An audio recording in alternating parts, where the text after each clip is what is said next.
So I really do appreciate your philosophical approach to this. Personally, I'm not very environmental. I'm a political science major. On that topic, you always talk about benefits and how, you kind of frame it in this worldwide benefit. Everybody across the world is benefiting from it.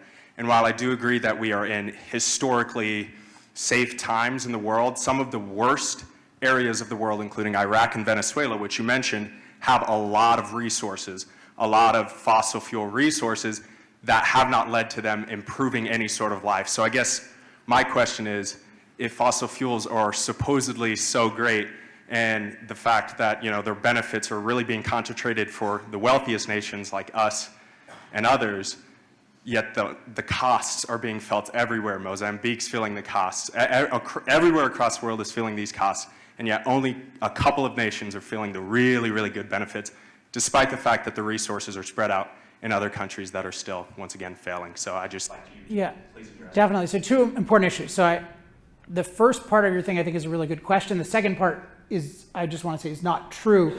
You can say in a sense that there's disproportionate benefits in places like the US, but if you look at the statistics, the average person in the world benefits tremendously. And so you just think about something like, just take two examples of medical care and drought relief. How much our fossil fuel use in what I call the empowered world, how much that benefits people in terms of curing so many diseases, increasing life expectancy in even some of the poorest places in Asia and Africa. That's because of our productivity made possible by fossil fuels. So, and then drought relief is the same. I'd really like to point out the fact that you talk about how our increased medical knowledge is caused by fossil fuels, yet the increased medical knowledge started in the 1500s when we were not heavily relying on them. So it wasn't per se that suddenly everybody had all this time because of fossil fuels.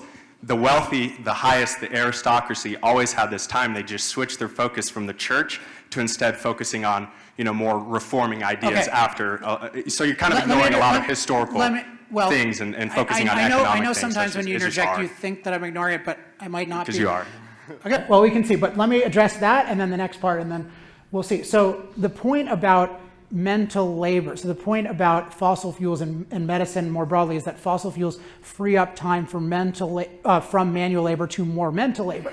I'm not saying that nobody ever had 1 second of time for mental labor before, but the point is that you have the average person has vastly more time for mental labor, so the average person is much more likely to become a doctor. This is certainly true in my own family, where my grandfather actually became like a very successful doctor, but the level of productivity that preceded him, they had to work manual labor all the time, even the previous generation. But so the point that you raised that I thought was really important was the cases like Iraq and I forget the other, Venezuela, right? So you have places where they have the raw resource and yet they don't have much prosperity, and particularly in Venezuela. I mean, Venezuela used to have much more prosperity. So the primary thing is not having the resource.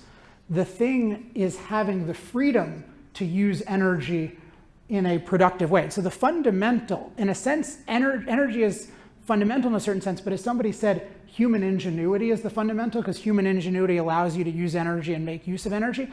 But the fundamental to human ingenuity is human freedom. Human beings can only use our minds to improve our lives if we are free to use them to improve our lives. And if you look at a place like Iraq, this is not a place where individuals are free to use their minds to improve their lives. They don't have the life to liberty, property, and particularly they don't have right to property in the same way that we do. And the right to property is so crucial because that allows you to create value and then to keep that value and then to create more value. So in the US, why is the US, just to take one example, why is the US the leader in shale technology? Because we have the best property rights. We allow people to own this below the ground and explore it. And so what you find is that the freest countries use the most ingenuity and they can make the most intelligent decisions, including how to intelligently develop the energy if they have it domestically or how to intelligently import it. It's like Japan is wealthy. They depend on fossil fuels even though they don't have any fossil fuels there. So the fundamental is with just fossil fuels in the ground,